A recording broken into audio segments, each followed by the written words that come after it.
예, 안녕하세요. 서로입니다. 서로의 리디포유에 오신 여러분들 환영합니다. 오늘 여러분께 처음으로 소개할 책은 바로 사이노의 가르침입니다. 이 책은 총 3부로 이루어져 있는데요. 오늘은 1부, 아무것도 가진 게 없다고 느껴질 때에서 1부를 읽겠습니다. 1부, 아무것도 가진 게 없다고 느껴질 때, 앞길이 보이지 않을 때, 삶이 그대를 속이면 분노하라. 1948년 가나안 어촌에서 엿장수의 딸로 태어나 가발 공장, 식당 등에서 일하였고 총으로 쏴 죽이고 싶을 정도로 폭력이 심한 남편을 피해 단돈 $100를 갖고 미국으로 식모사일을 떠난 여자. 미국에서는 식당에서 일하며 대학을 다녔고 76년 미 육군에 들어가 소령으로 예편. 50세가 넘은 나이에 하버드 박사과정에 다니는 여자. 서진규. 그녀는 나는 희망의 증거가 되고 싶다. 에서 이만큼 성공하기까지 나에게 가장 큰 힘이 된 것은 반항심과 복수심이다. 라고 쓰고 있다. 수차례 그래미상과 MTV상 시상식에서 트로피를 몇 개씩 수상한 미국의 백인 랩 가수 에미넴. 그 역시 쓰레기더미나 다름없는 환경에서 살았다. 생후 5개월 만에 아버지는 도망갔고 마약 중독자인 어머니는 완전 떠돌이였다. 에미넴의 삶을 그린 영화 8마일을 보면 그의 어머니가 아들의 동창생과 동거를 하면서 그 동창생이 오럴 섹스를 안 해준다고 아들에게 호소하는 골 때리는 장면도 나오고 자기 애인이 친구와 섹스를 하는 것을 목격하는 장면도 나온다. 당연히 그의 노래에는 어머니나 애인에게 쌍욕을 퍼붓는 내용이 나오며 대부분의 가사는 아주 반항적이고 폭력적이고 외설적이며 욕으로 도배되어 있어 2000년 미국에서 공공의 적으로 꼽힐 정도였다. 50이 가까운 나이인 내가 에미넴의 CD를 싱글 보암 6장이나 갖고 있으며 아주 즐겨 듣는다는 것을 알면 아마도 쇼크 먹는 사람들이 있을 것 같다. 70을 바라보는 지금도 여전히 운전할 때 자주 듣는다. 미국의 어느 학교에서 총기 사건이 일어나고 범인이 에미넴의 앨범을 즐겨 듣곤 했음을 기자들이 지적하자 그는 이렇게 말한다. 심히 유감이다. 하지만 당신은 너무나도 미운 사람이나 짜증나는 사회를 없애버리고 싶은 충동을 느낀 적이 없는가? 나는 학창시절 나를 괴롭히던 녀석들을 죽이고만 싶었다. 집에 돌아와 자기 방의 모든 것을 닥치는 대로 부수는 심정을 이해하는가? 나는 이해한다. 나는 주먹으로 피가 나오도록 방바닥을 치고 거울을 깨부순 적도 있었다. 내가 어린 시절 이발소에는 대부분의 푸시킨의 시가 걸려 있었다. 삶이 그대를 속일지라도 슬퍼하거나 노하지 말라. 우울한 날들을 견디며 믿으라. 기쁨의 날이 오리니 마음은 미래에 사는 것, 현재는 슬픈 것, 모든 것은 순간적인 것, 지나가는 것이니 그리고 지나가는 것은 훗날 소중하게 되리니. 나는 이 시가 참 싫었다. 내 삶은 수제비로 범벅이 되어 있는데 슬퍼하지도 말고 노하지도 말라니. 희망은 안 보이는데 견뎌내라니. 세상은 이른바 배웠다는 위선자들로 가득 차 있는데 기쁨의 날이 올 것을 믿으라니. 돈봉투를 안 가져온다고 나를 책망한 담임은 어느 날 모범교사로 칭송을 받고 나중에 교장까지 되었다. 나는 자원 입대하였는데 멀쩡한 부잣집 친구들은 징집 면제되고 그런데 지나가는 시간이 훗날 소중하게 된다니 그것을 나보고 믿으란 말인가. 나는 세상에 대한 나의 분노를 폭발시키고 싶었다. 그래서 영화 신들러 리스트의 주인공처럼 세상이 뒤집힐 전쟁을 기다렸던 적도 있다. 그러나 그렇게나 세상을 욕하고 가래침을 줄곧 뱉었지만 정작 나 자신도 크게 다를 바 없었다. 언제나 눈이 시뻘겋게 일확천금만을 노리며 한탕할 기회만 노렸고 아무 하는 일도 없이 꿈틀거리기만 했다. 카프카의 변신에 나오는 벌레처럼 나는 먹고 싸고 먹고 싸는 그런 존재였던 것이다. 어제가 오늘이고 오늘이 내일이었으며 내일은 다시 어제였다. 조그마한 차이도 없었다. 나는 내가 혐오스러웠다. 내가 분노하여야 할 대상은 세상이 아니었다. 나 자신이었다.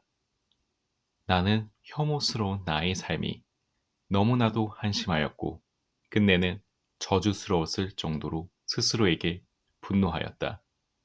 내가 나를 죽이고 싶었던 것도 어쩌면 그런 혐오감과 분노에서 벗어나지 못하는 절망에서 비롯되었을 것이다. 나는 나를 죽이고 싶을 정도로 내 삶의 주인이 되고 싶었다. 나는 5월의 찬란한 햇살 밑에서 향긋한 꽃내음을 그대로 들이마시며 어깨를 펴고 살고 싶었다. 당신은 어떠한가? 내가 수집하는 것 중에 모형 자전거가 있다. 이미 50개 정도는 되는 것 같다. 인생은 자전거와 같다. 뒷바퀴를 돌리는 것은 당신의 발이지만 앞바퀴를 돌려 방향을 잡는 것은 당신의 손이며 눈이고 의지이며 정신이다. 당신의 발이 생활이라는 이름으로 당신을 움직여는 주지만 정작 당신의 손은 호주머니 속에 깊이 박혀 있는지도 모른다. 정작 당신의 눈은 당신 앞에 놓인 길을 바라보지 않고 옆에서 빠른 속도로 지나가는 오토바이들과 스포츠카만을 부러운 마음으로 바라볼지도 모른다. 때문에 비록 열심히 페달을 밟고는 있지만 당신이 탄 자전거는 제자리를 맴돌 뿐이다. 만일 당신이 말초신경이나 자극하는 것들에 현혹되어 채팅, 게임, 공짜 사이트, 복권, 유명 브랜드 상품, TV, 술, 도박, 경마 등 일확천금과 한탕주의의 망상에만 몽롱하게 사로잡혀 있다면 당신이 바로 그렇게 제자리를 맴도는 사람이다. 그렇게 삶에 질질 끌려다니며 제자리를 맴도는 사람들이여 이제는 그 삶을 정면에서 바라보아라. 비겁하게 외면하지 말라. 그 삶이 자랑스러운가? 이제는 그 삶에 대해 분노할 때가 되지 않았는가? 파충류와 포유류의 차이 중 하나는 파충류는 본질적으로 화를 내거나 기쁨을 내는 능력이 없다는 것이다. 뇌에서 그런 역할을 하는 번영계가 태화되었기 때문이다. 악어쇼에서 악어를 때려도 악어가 화를 내지 않는 이유가 거기에 있다. 당신의 삶이 분노할 대상임에도 분노하지 않는다며 이미 당신의 뇌는 썩어버린 것이다. 차라리 강물에 빠져 죽어버려라. 하지만 이제라도 삶이 당신을 속인다고 생각되면 그 삶을 던져버려라. 내동댕이 쳐라. 삶은 한 번뿐이다. 삶에 비굴하게 질질 끌려가지 마라. 명심해라. 당신이 분노하여야 할 대상은 이 세상이 아니다. 당신의 현재 삶에 먼저 슬퍼하고 분노하면서 No! 라고 말하라. Say no. 그리고 당신의 삶을 스스로 끌고 나가라. 당신이 주인이다. 돈독이 올라야 부자가 되는 줄 아는가? 투자 기법을 몰라서 부자가 못 되는 줄 아는가? 절대 아니다. 일확천금의 기회가 있다고 생각하는가? 꿈 깨라. 새고랑을 찰 기회만 있을 뿐이다. 인터넷에서 광고만 보아도 돈을 벌 수 있다고 믿는 자들이여. 메일만 보내면 수억 원을 벌 수 있다고 떠드는 자들이여. 편안하게 빨리 돈 벌고 싶어서 애를 태우는 자들이여. 평생 가난의 괴로운 숯불이 이마 위에 올려지는 저주를 받을 것이다.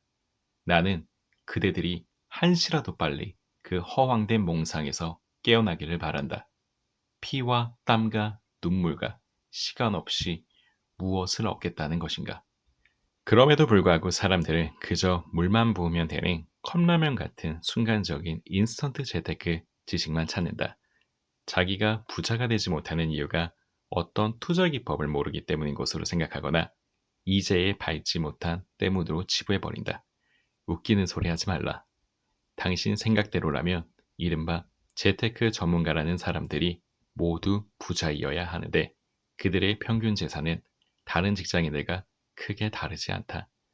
물론 나에게서 실전 투자 기법을 배우면 돈을 더 벌 수 있을 것이다. 그러나 나는 당신이 스스로의 삶에 대한 태도부터 바로 세우지 않는 한 절대 부자가 될 수 없다고 하면서 당신을 한심한 사람으로 매도하고 독소를 퍼붓는 사람이다. 자기 삶의 노예가 되어 자기 생활과 시간을 통제하지 못하는 사람이 어떻게 돈의 주인이 될 수 있단 말인가? 현재의 삶이 절망스럽고 괴롭고 암흑에 쌓여 있는 것 같이 보이는가? 그렇다면 이제 분노하라. 분노를 느끼는 사람만이 닫힌 문을 세게 쾅쾅쾅 두드릴 수 있다. 용수철처럼 그 자리를 박차고 나와 당신의 삶을 이 거친 세상에서 우뚝 홀로 세울 수 있도록 시간을 소중히 여기고 피 튀기듯 노력하라. 그리고 이제는 자전거 손잡이를 제대로 잡고 정면을 바라보고 페달을 밟아라. 그렇게 하기 시작할 때 당신은 당신 삶의 주인이 되는 것이며 그때 비로소 돈이 당신의 노예가 되어 당신을 섬기게 되는 것이다. 인생 역전은 당신 스스로 현재의 삶에 분노하며 그 삶을 뒤집어 버릴 때 이루어지는 것이지 수백억짜리 복권에 이번에는 내가 당첨될지도 모른다는 달콤한 상상으로 이루어지는 것이 아니란 말이다. 그러므로 이제 송순태 시인의 시 지우개를 인용하여 말한다면 굳은 것이라고 다 불변의 것은 아니며 출렁인다고 해서 다 부질없는 것도 아님을 깨닫고 굳은 땅에서 패이고 갈라진 것들과 슬픔으로 허물어진 상처들로 가득 찬 잘못 살아온 세월을 지우고 다시 출발하고 싶은 세월을 시작하여라. 종종 자기 혐오에 빠져 죽고 싶다고 말하는 독자 메일을 받는다. 고통 없이 죽는 방법을 물어보는 독자들도 있다. 이런 독자들에게는 언제나 이렇게 답장하곤 하였다. 너 자신을 죽이고 싶다면 그 죽이고 싶은 인간을 머릿속에서 끄집어내어 제3자 입장에서 살펴보아라. 불쌍하고 가련한 모습이 아마 하나둘이 아닐 것이다. 길거리에서 그런 사람을 만났다고 치자. 어떻게 할 것 같은가? 칼로 찔러 죽이겠냐? 아니면 이런 사람도 있구나. 불쌍하구나. 생각하면서 뭔가 이끌어주고 도와주고 싶어질까? 아마도 후자일 것이다. 바로 그 마음을 너 자신에게 가져라. 너 자신을 불쌍히 여기고 보살펴라. 난 내가 혐오하는 누군가를 죽이고 싶었어요. 그래서 수면제를 먹었죠.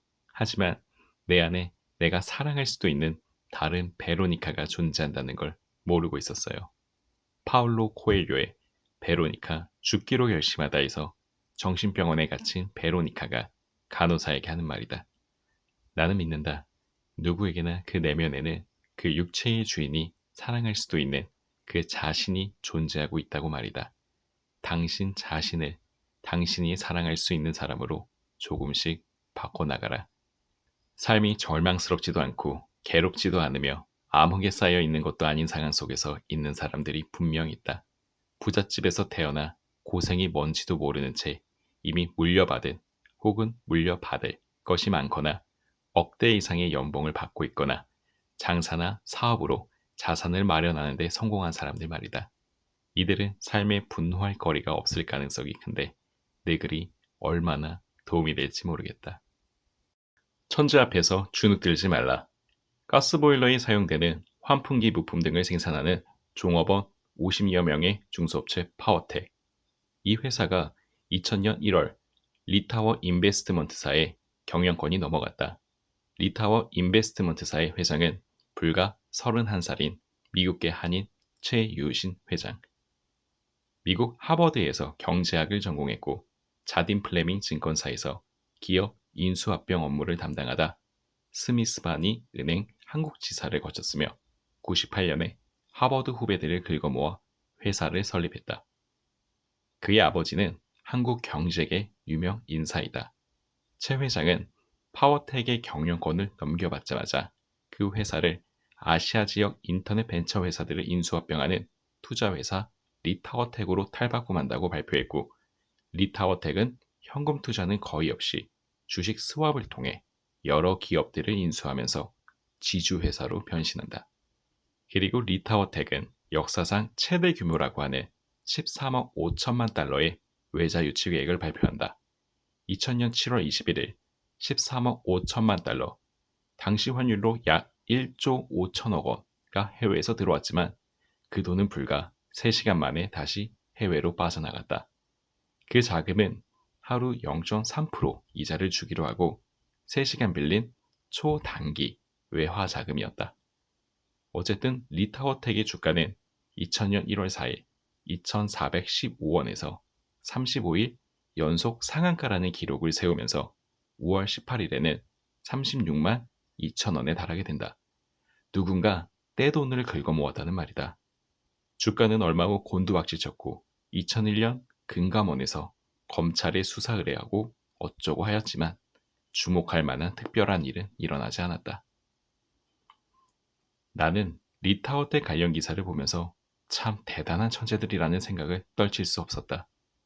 무엇보다도 나는 죽었다 깨어나도 1조 5천억 원에 달하는 외화를 3시간 동안 빌리는 방법은 생각하지 못한다. 게다가 사전에 리타워텍은 국내 최대의 법무법인 김앤장 법률사무소를 통해 재경부에 그러한 해외 투자 계획을 설명하며 적법 여부를 묻는 공문을 보냈었고 재경부 관계자는 검토 결과 하자가 없이 적법하다는 회신을 보냈다고 한다. 치밀하다. 천재들이다. 물론 상투를 준 개미들은 엄청난 피박을 썼다. 불쌍한 개미들. 경향신문 2000년 2월 22일자에는 사이버 투자왕 대박 박정윤이라는 제목의 기사가 실렸는데 요약하면 아래와 같다. 5살 때 10만짜리까지 암산해 수학 신동이란 소리를 들었다. 초등학생 때 아파트 평당 가격을 계산했다. 삼수를 하던 때 서울 강남의 아파트 값이 평당 1천만 원까지 폭등하자 부모님에게 아파트를 빨리 팔아야 한다고 권하기도 했다. 예상은 적중했다. 2년 뒤에 아파트 값이 평당 600만 원으로 하락했고 IMF가 닥치자 절반으로 뚝 떨어졌다. 아파트를 600만 원에 처분한 부모님은 아들의 말에 귀 기울지 않은 것을 못내 아쉬워했다. 2191%, 2057%, 99년 4월 15일 1, 2회 하나증권 주최 사이버 투자 대회 대학 부분에서 그가 올린 경이적인 수익률이다. 1천만 원의 종잣돈으로 사이버 매매를 통한 실전 투자를 해 2억 원을, 660만 원을 투자해 1억 4천여만을 벌었다. 지난 1월 증권 사이트 세르파 주최 밀레니엄 증권 수익률 게임에서는 1천만 원 모의 투자를 해 1823%의 수익률을 올렸다. 대학생이 된 뒤 수학 강사 자리를 얻어 1년 만에 1천만 원의 시드머니를 마련하였을 때 공모주를 중심으로 투자했다. 1천만 원은 3년 만에 무려 1억 5천만 원으로 불어났다. 그런데 IMF가 닥쳤다. 결국 98년 1월에 2천만 원으로 공두박질쳤다. 1년여의 시간이 흐르자 베팅을 하기로 결심하고 2천만 원 시드머니 중 1천만 원을 투자했다. 하나증권에서 실시한 투자 대회였다. 세계 대회에서 받은 상금만도 2억 5천만 원. 주식에 필요한 공부는 하루라도 게을리하지 않는다. 그는 어릴 때부터 경제신문을 즐겨봤지만 TV는 거의 보지 않았다. 지금도 신문의 경제면은 하나도 빠뜨리지 않고 본다. 그의 취미는 주식 투자. 일이 아니라 취미로 주식 투자를 즐기는 것이 남보다 더 많은 수익을 올리는 원천이라고 한다. 당신은 이런 기사를 보며 무엇을 느끼는가? 나는 이 친구 정말 돈 버는 천재구나 하는 생각을 하게 된다. 나는 죽었다 깨나도 그렇게는 못할 것 같다. 물론 나는 그가 계속해서 그렇게 돈을 벌 것이라고는 전혀 생각하지 않는다. 사람들은 노력을 하면 성공할 수 있다고 한다. 그러면서 발명한 에디슨이 천재는 99%의 노력과 1%의 영감으로 이루어진다고 말했으며 괴테는 천재라는 것은 노력의 발명이라고 하였음이 근거로 제시된다. 그렇다면 범죄들도 죽어라고 주식에 대해 공부하고 노력하면 1년에 2000%가량의 수익을 낼 수 있다는 말인가? 어렸을 때는 정말 노력만 하면 그렇게 천재 비슷하게 될 수 있는 줄 알았다. 그러나 세상을 살다 보니 그런 말들은 주로 이미 1%의 영감을 타고난 사람들이 하는 말이었고 그저 천재가 둔재들에게 조금은 미안한 마음에 당신들도 노력하면 어느 정도는 이룰 수 있다는 뜻으로 보내는 격려가 아닌가 생각하게 되었다. 국어사전에서조차 천재를 타고난 뛰어난 재주 또는 그러한 재능을 가진 사람이라고 정의할 뿐 노력의 결과라고는 말하지 않는다. 영화 아마데우스를 보았는가? 죽도록 성실하게 노력하지만 끝내 영혼을 울리는 음악을 작곡하지 못하는 살리에르. 그리고 망나니처럼 생활하면서도 타고난 재능으로 인해 감동적인 음악을 아주 손쉽게 만들어내는 모차르트. 천재 모차르트 앞에서 살리에르가 느끼는 열등감과 시기심. 나 역시 천재들을 보면서 언제나 열등감과 시기심을 느낀다. 영화 굿윌 헌팅을 보았는가? 무지무지 열심히 공부하여 미국 최고의 대학에 들어간 학생들과 교수. 반대로 학교도 제대로 다니지 못한 청소부이지만 타고난 천재성 때문에 공부를 안 해도 어려운 수학 문제를 푸는 윌 헌팅. 학생들과 교수는 그 천재 청소부에게 무엇을 느꼈을까? 시기심, 열등감 등이 복합적으로 작용하면서 좌절도 느끼지 않았을까? 모파상의 스승 플로베르는 천재, 칭찬할 필요가 없다. 그는 일종의 정신병자이다. 라고 호평했지만 누가 뭐래도 천재는 우리들에게 부러움의 대상이 아닐 수 없다. 미국 국립보건원 과학자들은 천재아동 200명과 보통 어린이의 DNA를 분석해 중요한 차이를 발견하고 천재성을 결정하는 유전자를 찾아냈다고까지 하는데 왜 나에게는 그런 유전자가 없다는 말인가? 천재 같은 사람들을 보았을 때 나는 나, 너는 너라고 생각하며 살 수도 있겠지만 불행하게도 우리는 시기심도 있고 사촌이 땅을 사면 배가 아프기도 하다. 특히 천재가 저 먼 나라에 있다면 그저 찬사나 보낼지 모르지만 그런 사람이 주변에 있다 보면 우리는 자신이 보잘것없는 듯한 느낌에 빠지고 만다. 왜 나는 이 사람처럼 되지 못하고 저 사람처럼 하지 못할까 하는 질문을 던지면서 말이다. 그래서 공상의 세계에서는 우리가 천재가 되고 은행도 털고 슈퍼맨도 되고 억만장자도 되고 투명인간도 되어 이 세상을 누비고 다닌다. 일확천금을 꿈꾸며 그 돈으로 뭘 하겠다는 상상의 나래는 끝없이 펼쳐진다. 그래서 공상은 즐겁다. 시간 가는 줄도 모른다. 그리고 그 공상에서 깨어나면 현실이 싫어진다. 내가 그랬다. 그러나 실망하지 말라. 돈은 1%의 영감을 타고난 천재만 벌 수 있는 것이 아니다. 카드 5장을 쥐고 하는 포커판에서 나올 수 있는 카드패에는 259만 8,960개의 종류가 있다고 한다. 즉, 최고의 카드패를 질 사람은 약 260만 명 중에 한 명이다. 하지만 포커에서 그런 카드패를 갖고 있지 않아도 당신은 이길 수 있다. 그저 포커 게임에 참석한 사람들보다 조금 더 좋은 패를 갖고 있으면 된다. 그러므로 최고의 카드를 받은 잘난 사람들은 무시해라. 그들의 포커판에는 비슷한 사람들이 몰려 있다. 핵심은 천재들의 이야기에는 주눅들 필요가 없다는 것이다. 돈을 번다는 것은 다른 보통 사람들과의 게임이지 당신보다 크게 잘난 사람들과의 게임이 아니다. 예컨대 당신이 보통 사람이라면 하버드를 수석으로 나온 사람과 경쟁하게 될 까닭은 없지 않은가? 오히려 그 사람 주변에 더 무서운 경쟁자들이 있기 마련이다. 게다가 이른바 공부 잘하고 머리 좋다는 사람들은 거의 다 학교나 연구소 혹은 법조계나 의료계 또는 유명 기업들에 있다. 이 얼마나 기쁜 사실이냐? 서울대 이공계 수석 입학생들의 80% 이상은 나중에 교수가 돼 있었다는 보고서도 있다. 이 역시 범죄들에게는 너무나도 다행한 일 아닌가? 당신이 보통 사람이라면 교수나 의사 혹은 변호사와 경쟁할 까닭은 없지 않은가? 부자가 되는 데는 신이 내린 어떤 재능이 필요한 것도 아니고 학벌도, 배경도, 자격증도 큰 도움이 안 된다. 부자가 되는 길을 걷고자 한다면 그것을 빨리 깨달아야 한다. 결국 그것은 다른 보통 사람들과의 게임일 뿐이다. 보통 사람들과의 게임이기에 그렇게 어려운 것이 아니다. 그저 우리는 우리가 속한 분야에서 다른 보통 사람들과 경쟁하여 이기며 되는 것일 뿐이다. 그들이 놀 때 놀지 말고, 그들이 잠잘 때 잠을 덜 자고, 그들이 쓸 때 덜 씀으로써 목돈을 준비하고 기회를 찾으면 된다. 게다가 그렇게 노력하는 자가 성공할 수밖에 없는 분명한 이유가 있다. 정신 차리고 내 말을 새겨들어라. 보통 사람들은 학벌이나 배경이나 자본이 있어야 성공할 수 있다고 믿는다. 즉, 학벌이나 배경, 자본 등이 없는 보통 사람들은 자기들에게 그런 것이 없으므로 노력하여 보았자 무의미하다고 믿고 아예 노력을 포기하고 만다.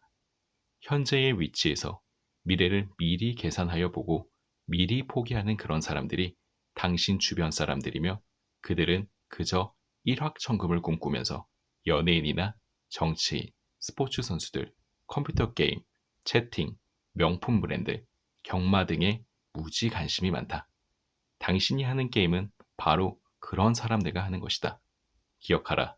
이건 역시 당신에게는 춤을 추고 싶을 정도로 너무나도 기쁘고 다행한 사실이라는 것을.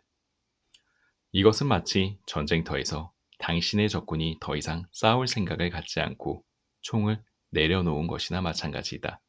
그런 적들과 싸울 때는 총도 필요 없고 그저 활이나 창만 있어도 이길 수 있지 않겠는가. 거창한 그 무엇도, 번쩍번쩍한 학벌도, 대통령 친척과 친하게 지내는 배경도, 많은 자본도 필요 없다는 말이다. 이 사실을 빨리 깨달아라.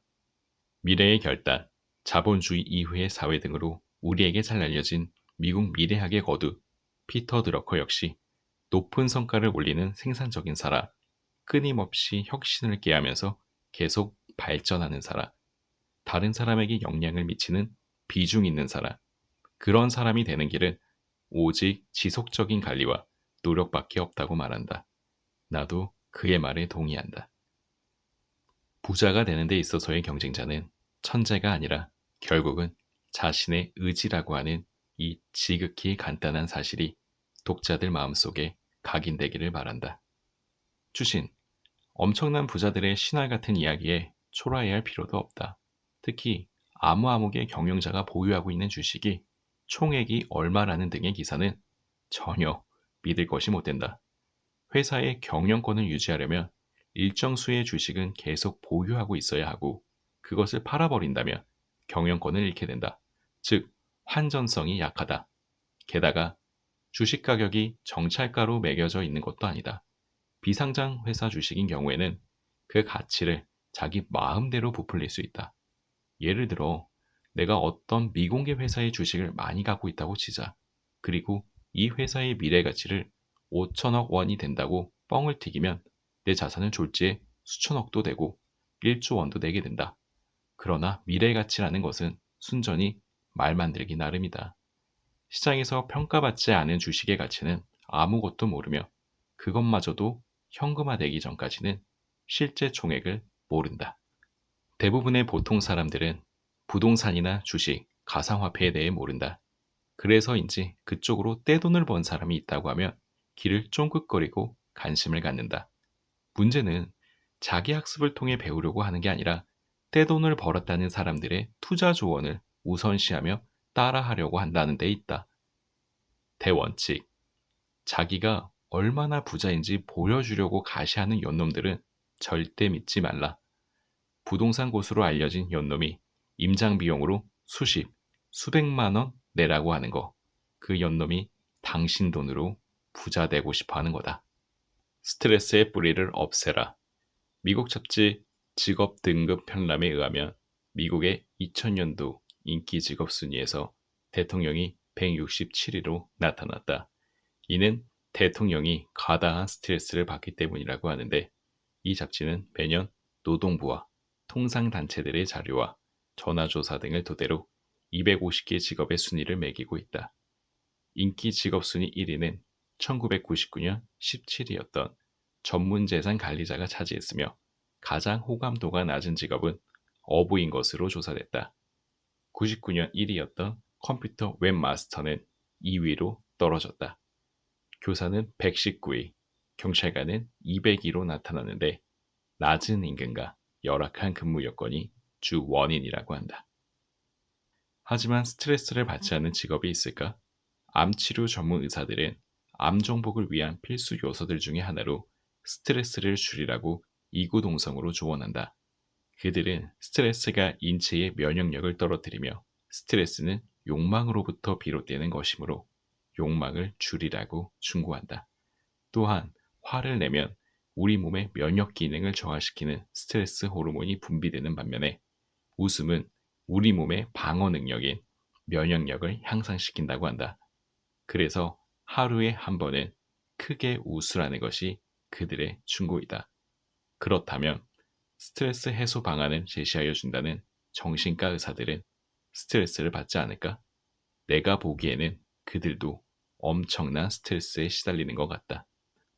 독자들은 아마도 다음과 같은 말도 여러 번 들었을 것이다. 실패를 심각하게 생각하지 말라. 주말에는 교회로 나가 신선한 자연을 벗어라. 일에 쫓기지 말라. 오늘 못한다고 내일 세상이 무너지는 일이란 없다. 긴장을 풀고 살아라. 경쟁심을 버려라.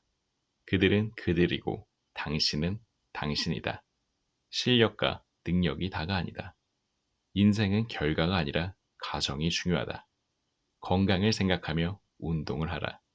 운동은 당신이 생각하는 그 어떤 일보다도 중요한 것이다. 자주 친구들과 만나 웃고 떠들며 놀아라. 그것이 정신건강에 좋다. 느긋하게 천천히 살아라. 그것이 스트레스를 피하는 길이다.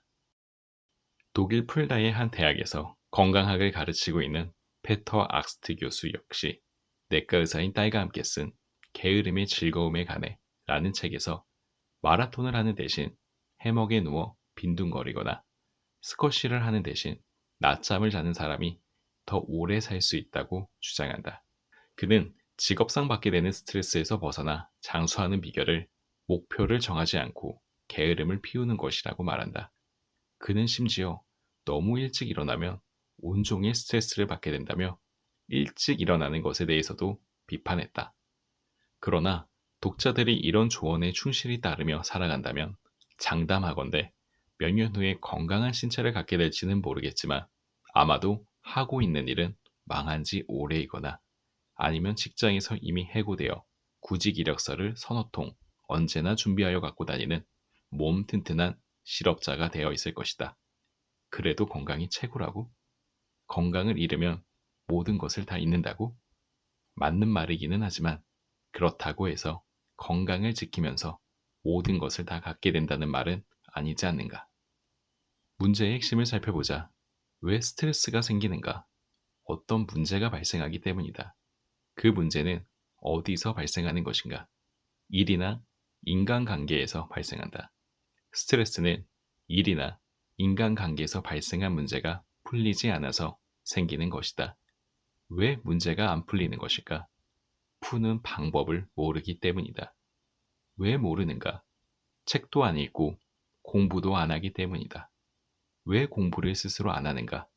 게으르기 때문이며 스스로의 판단과 생각을 우물한 개구리처럼 최고로 여기기 때문이다. 한 달에 책 한 권도 안 보고 공부는 학원이나 학교에 가야만 하는 걸로 믿는다. 그러면서도 놀 것은 다 찾아다니며 논다. 그런 주제에 자기는 성실하게 열심히 살아가는데 주변 상황 때문에 스트레스를 받는다고 생각하며 그러면서도 수입이 적다고 투덜투덜 댄다. 문제가 있으면 문제를 해결하려고 덤벼드는 것이 올바른 태도이다. 문제는 그대로 남겨둔 채 그 문제로 인하여 생긴 스트레스만을 풀어버리려고 한다면 원인은 여전히 남아있는 셈 아닌가. 휴식을 충분히 갖고 쉬라고, 웃으라고, 한 달을 바닷가 해변에서 뒹굴어 보아라. 백날을 하하, 호호 웃어보아라. 문제가 해결되는가? 웃기는 소리들 그만해라. 기억하라. 제초제를 뿌리는 이유는 뿌리를 죽이기 위함이다. 뿌리를 살려두는 한 잡초는 다시 살아난다. 스트레스를 없애는 가장 정확한 방법 역시 스트레스를 주는 문제의 원인을 파악하고 그 원인을 뿌리째 뽑아버리는 것이다. 장담하건대 그 모든 원인은 일이나 인간관계에서 발생한 문제를 어떻게 해결하여야 하는지 모르는 당신의 무지 그 자체이다. 즉, 외부적 상황 때문에 스트레스가 생기는 것이 아니라 그 외부 상황을 어떻게 해야 헤쳐나가는지를 모르고 있는 당신의 두뇌 속 무지 때문에 생긴다는 말이다. 그리고 그 무지함의 뿌리는 바로 게으름이다. 스트레스를 해소한답시고 빈 맥주병을 쌓아가지 말고 문제를 정면으로 돌파하라. 절대 회피하지 말라. 책을 읽고 방법론을 찾아내라. 그게 바로 스트레스를 없애는 제초제이다. 친구들과 상의하는지도 그만두어라. 당신이나 친구들이나 스트레스를 받기는 마찬가지이며 그저 당신 마음 깊은 곳에 있는 답답함에 대한 약간의 위로를 받을 수는 있겠지만 어차피 도토리 키재기 아닌가. 여기서 혹자는 이렇게 말할지도 모른다. Say No는 자기 일을 하고 자기 시간을 자기 뜻대로 사용하면서 스스로를 통제할 수 있으니까 스트레스도 해결할 수 있겠지만 자기 일을 하지 않는 사람들은 그렇게 할 수 없지 않느냐. 나는 이렇게 답하고 싶다. 아마도 당신은 남이 시킨 일을 하는 이상 스트레스에서 벗어날 수 없다고 생각하는 모양인데 천만의 말씀이다. 왕년에 누군 남이 시킨 일을 안 해보았는 줄 아는가? 내가 당신하고 다른 점은 나는 누가 시킨 일이건 아니건 간에 이 일을 해결할 능력, 배양에 언제나 최선을 다한다는 점이다. 그리고 그 능력 배양은 언제나 일과 후에 있었으며 노는 나이라곤 거의 없이 30대를 보냈었다. 아마도 당신은 노는 날들을 악착같이 다 찾아 먹어왔을 것이다.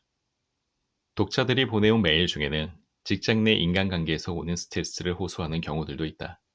그 인간관계는 윗사람, 동료, 아랫사람 이렇게 세 가지 경우로 나눌 수 있는데 스트레스를 느끼는 원인은 동일하였고 내 조언도 동일하였다. 왜 속으로 사귀려고 기를 쓰면서 열받는가?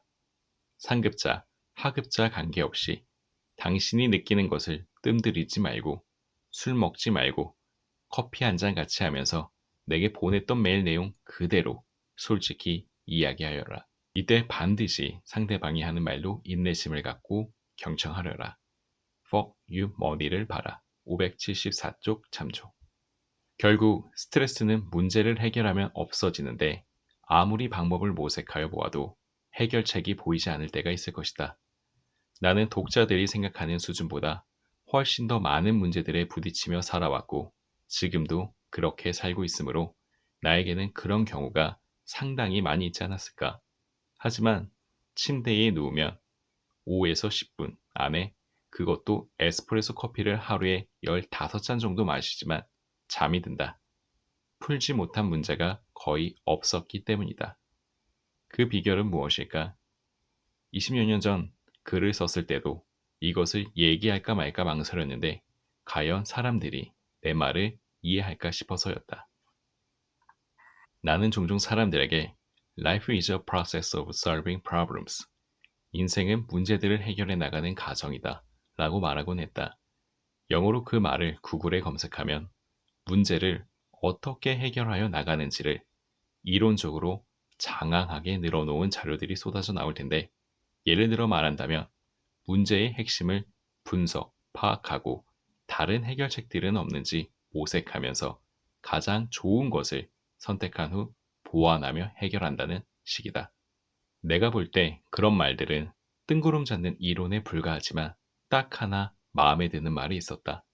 Rewire your brain인데 직역하면 너의 두뇌를 재구성하여라가 될 것이고 Rewire가 전선을 새로 연결하는 것을 의미한다는 점에서 의격을 하면 생각의 틀을 다시 구성하여라 라는 말이 될 듯 싶다. 그러나 생각의 틀을 다시 구성한다는 것이 말하기는 쉽지만 우리 머릿속 전선들을 우리가 마음만 먹으며 즉시 재배치할 수 있는 것은 아니지 않은가. 한글판 위키백과 나무 위키가 아니다. 예, 문제 해결이라는 항목이 있다. 그것을 찾아서 읽다 보면 꿈, 비각성 상태에서의 문제 해결이라는 항목이 있는데 지금 이 책은 덮어두고 그것부터 먼저 읽어라. 거기서 연속 배열 OTTF로 시작되는 무한대의 문자 배열이 어떻게 되는지를 매일 밤 잠들기 전 15분 동안 생각한 후 꿈에서 본 것을 적어오라고 한 윌리엄 디멘트 교수의 실험이 언급된다. 그 실험은 내가 70년대에 메릴랜드 대학을 다닐 때 심리학 교수가 우리 학생들에게도 하였던 실험이었다. 그 실험은 꿈이 문제 해결 방안을 애들로 제시하지만 이를테면 이미지로 꿈을 꾼 사람이 그 방안을 알아채는 경우는 드물다는 것을 보여준다. 아인슈타인은 많은 문제 해결이 무의식 중에 해결되며 마인드 브레인이 이미 해결한 것을 의식적으로 인지하고 구성해야 한다고 생각했다. 한글 위키백과 인용. 여기서 마인드 브레인이라는 단어에 주목하여라. 그 단어는 2018년 마크 블레흐너 박사가 저서 The Mind, Brain and Dreams on Exploration of Dreaming, Thinking and Artistic Creation에서 처음 사용한 것이다. 정작 블레흐너 본인은 그 책에서 그것이 새로운 단어가 아니며 미셸 푸코가 에피스테메라고 부른 것과 동일한 용어라고 말한다. 그는 새로운 에피스테메는 새로운 생각과 새로운 진술을 허용하거나 제한한다는 점에서 마인드 브레인과 같다고 했는데 이 말을 독자가 정확히 이해하려면 에피스테메에 대한 공부를 좀 하여야 할 것이다. 그러므로 아인슈타인이 그 단어를 직접 사용하였을 것으로는 생각되지는 않지만 많은 문제가 무의식 중에 해결된다고 하고 말이 아닌 이미지로 대부분 문제를 해결해냈다. 쓰거나 말하는 단어나 언어는 내 생각의 메커니즘에서 아무 역할도 하지 않는 것 같다. 생각의 요소들을 받쳐주는 듯 보이는 어떤 영적 존재들은 어떤 신호이거나 정도의 차이가 있기는 하나 분명한 이미지들인데 그것들은 스스로 반복되어 나타나기도 하고 결합되어 나타날 수도 있다고 한다. 여기서 인용문은 한글판이 좀 어색하여 내가 번역했다. 마인드 브레인이라는 단어는 그때까지 마음, 정신 혹은 영혼 등등가 뇌로 이분화되어 있던 것을 하나의 통합체로 표시한 용어이다. 마인드 브레인에는 우리가 통상적으로 인식하는 부분, 생각과 인식하지 못하는 부분이 있으며 마인드 브레인은 인식된 문제에 대한 해결책을 미인식 영역에서 꿈을 통해 이미지 혹은 전혀 엉뚱한 방식의 힌트로 보여주지만 그것을 우리는 눈치채지 못하는 경우가 많다는 것이 블레너의 주장이다. 그렇다면 나도 꿈속에서 어떤 힌트를 받아 문제를 해결하였던 경험이 많았을까? 없었던 것 같다. 나는 어떤 음악 소리를 듣는 중에 힌트를 받은 적이 대부분이었다. 과연 소리는 우리에게 어떤 영향을 줄 수 있을까? 잠시 곁길로 벗어난 것 같지만 이 글의 목표는 미인식 상태, 수면에서 미인식 영역이 보내는 힌트, 꿈을 어떻게 인식 상태에서 재빨리 알아챌 수 있을까가 아니다. 나도 그것은 모른다. 꿈에 의존하는 방식에서 효과를 본 사람들도 분명 있을 것이지만 내가 문제 해결을 위해 꽤 오랫동안 사용하여 온 것은 꿈에 의존하는 방식이 아니라 인식 상태에서 미인식 영역을 건드리는 방식이다. 첫째, 샤워장 앞에서 옷을 벗을 때부터 나는 두 눈을 감고 움직이며 샤워를 마칠 때까지 계속 눈을 감고 진행한다. 그렇게 함으로써 평상시에 사용되지 않았던 신경과 감각이 쭈뼛쭈뼛 일어나 나의 마인드 브레인의 전선들이 재배치되도록 한다. 그 과정에서 어떤 문제의 해결 방법이 떠오른 적은 거의 없었으나 아래 방법에서의 전선 재배치를 도움받아 왔다고 나는 믿는다. 둘째, 인식 상태에서 들어본 적 없는 음악 소리를 듣는 것이다. 비록 파리넬리의 노래나 파가니니의 연주를 들으면서 의식을 잃고 졸도한 사람들이 있었다고는 하지만 클래식으로는 안 된다. 최초로 시도했던 것은 아이언 버터플라이의 이너 가다다 비다 였고 핑크 플로이드의 에코가 그 뒤를 이었다가 텐저린 드림의 페드라, 루비콘과 리코쉐이, 스트라토스피어, 폴스 머저르, 탱그램, 로고스 등을 들었는데 각각 그 음반들이 발표되고 나서 몇 년 후에야 비로소 입수할 수 있었다. 유행가도 아니고 상당히 긴 그런 음악 소리를 듣다가 번쩍 힌트가 스쳐가는 경험을 나는 아주 많이 했었기에 적어도 나에게는 그 음악 소리들이 앞에서 설명한 만트라가 되어 전선 재배치를 도와주었다고 믿는다. 시도하여 보아라. 눈을 감고 편안한 자세로 크게 들어야 하며 운전 중에는 절대 듣지 말아라. 물론 나에게는 이 방법이 효과가 있었지만 당신에게는 아무런 효과가 없을 가능성도 높다. 효과를 보았던 사례. 2009년 3월 27일에 개정되기 전에 중소기업기본법 시행령 제3조 2에서 자산총액이 5천억 이상의 법인이 주식의 30% 이상을 소유한 기업은 중소기업으로 인정하지 않았다. 개정 후에는 100분의 30 이상을 직접적 또는 간접적으로 소유한 기업으로 바뀌었다. 내가 관여한 기업은 본사가 미국의 엄청난 규모의 회사였으나 한국 지사는 미국 본사에서 미국 내에 만든 자회사가 제3국에 만든 손자회사를 통해 투자한 회사였다. 그런 투자 형태가 궁금하다면 Double Irish with a Dutch Sandwich를 찾아봐라. 그 지사에서 공장 건물을 취득하며 취득세를 면제받았던 시기는 2008년 말이었으므로 변경된 조항에 해당되지 않음을 내세웠으나 지방단체에서는 2008년도에도 직접 투자이건 간접 투자이건 모두 적용되던 것을 보다 더 명확하게 하고자 법이 개정된 것임을 주장하면서 지사에 수억 원의 세금을 추징 부과하였다. 법제처 및 대법원 사이트에서 개정 입법 취지를 살펴보았으나 뭔가 부족하였다. 그래서 샤워장에서 눈을 감고 샤워를 하면서 엄청나게 큰 소리로 여러 음악 소리를 들었는데 갑자기 국민신문고가 떠올랐다. 그 즉시 네이버에서 찾아보니 국민신문고에서 중소기업청이 답변한 내용이 있었다. 요약하면 원래는 직접 투자만 해당되었는데 간접 투자도 제재하려고 법이 바뀐 것이라는 것이었다. 결국 납부하였던 세금에 이자를 더하여 돌려받았다. 실패하면 제로점으로 내려가라. 왜 큰 부자들은 대부분 하나같이 가난하였던 과거를 갖고 있을까? 어째서 중산층 이상의 가정에서 태어나 부자가 된 사람들보다는 하류층에서 태어나 큰 부자가 된 사람들의 수가 압도적으로 더 많은 것일까? 여러 가지 이유가 있겠지만 중요한 사실은 가난을 일찍 경험한 사람들은 가난하였던 생활 수준이 출발점이었기에 그곳으로 언제라도 되돌아가는 것을 부끄럽지 않게 생각한다는 것이다. 그들은 일이 잘못되어 갔고 있던 것을 모두 다 날리는 실패를 당하게 되어도 제로점으로 되돌아가 재출발을 할 줄 안다. 수없이 많은 부자들이 사업이나 투자에서 실패하거나 홍수나 화재 등으로 전 재산을 날렸다가도 재개에 성공하는 이유가 바로 거기에 있다.